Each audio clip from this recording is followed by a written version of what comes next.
Welcome to History Explained, where we illuminate the past to better understand our present. I'm your guide to your daily journey through the past to empower the future. Today is Wednesday, June 25, 2025. As we do every Wednesday, we're exploring a major global event that shaped the course of world history. Today, we turn our attention to the Marshall Plan, officially known as the European Recovery Program, launched in 1948. This massive American aid initiative provided over $13 billion to help rebuild Western Europe after World War II, fundamentally reshaping international relations and establishing the foundation for the modern Western alliance. What makes the Marshall Plan particularly significant is how it combined humanitarian aid with strategic diplomacy, demonstrating that economic reconstruction could serve as a powerful tool for preventing future conflicts while containing Soviet expansion during the early Cold War.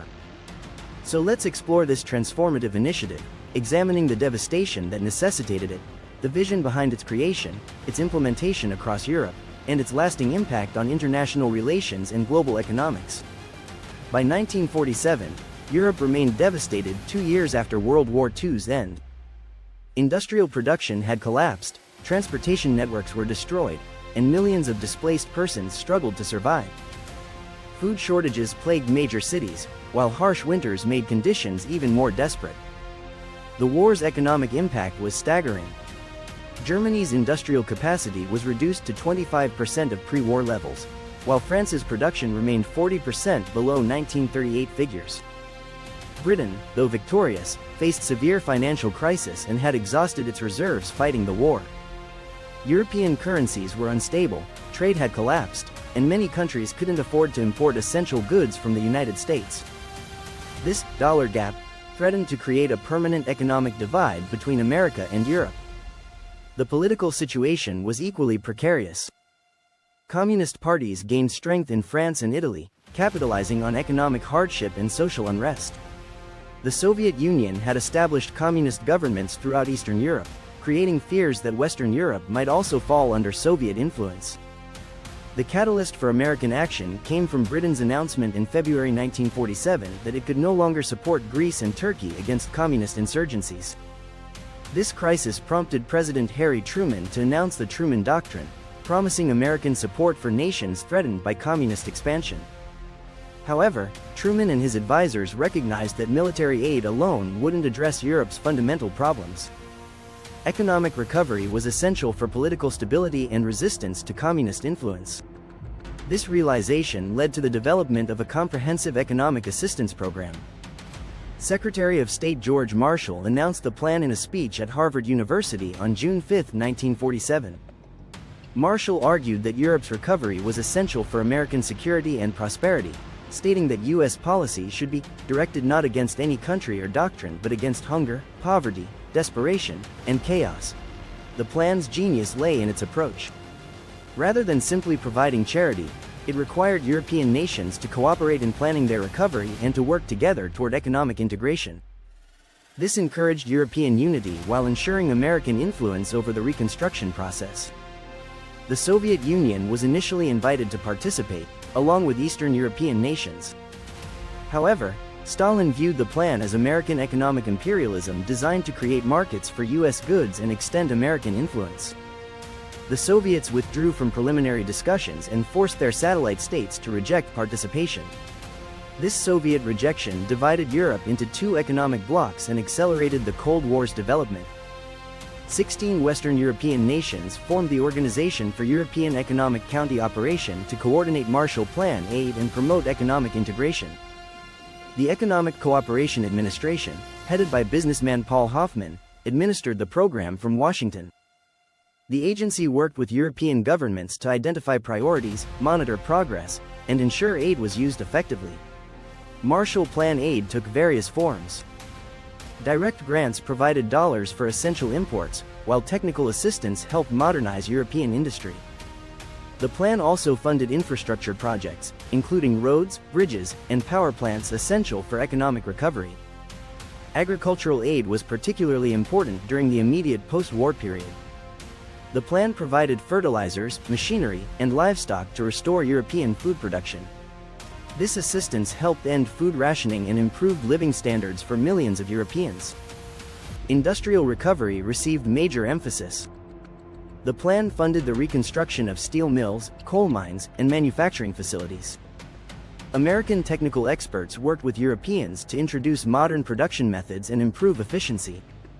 The plan also promoted trade liberalization and currency stabilization. European nations gradually reduced trade barriers and established convertible currencies, facilitating increased commerce within Europe and with the United States.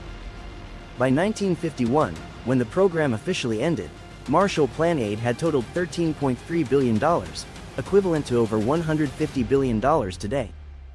Britain received the largest share at $3.2 billion, followed by France with $2.7 billion and West Germany with $1.4 billion. The plan's economic results were remarkable. European industrial production exceeded pre-war levels by 1950, while agricultural output increased dramatically. Living standards improved rapidly, and European currencies stabilized. Perhaps more importantly, the plan fostered European integration. The requirement for cooperation encouraged the development of supranational institutions that would eventually evolve into the European Union.